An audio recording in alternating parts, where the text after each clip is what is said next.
खांसी की जरा सिरप दे देना, 2-3 दिन से बाहर मेडिकल से रहा हूँ, कुछ आराम ही नहीं पड़ रहा। अच्छा,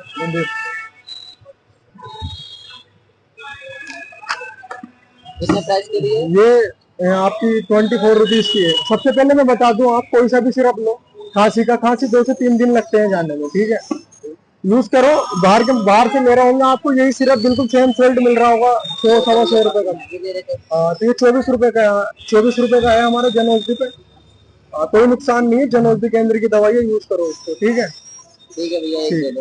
तो गाइस आप भी आए, बहुत सस्ती दवाई है। जो सिर्फ आप खांसी का बाहर से 100-125 रुपए का ले रहे हो, वो सिर्फ मिल रहा है आपको 24 और 18 रुपए का, 32 रुपए का। कोई सा भी सोल्ट आपको सारे हमारी जन औषधि पे मिल जा रहे हैं, ठीक है। तो विजिट नाउ, एड्रेस हमारा ये रहा।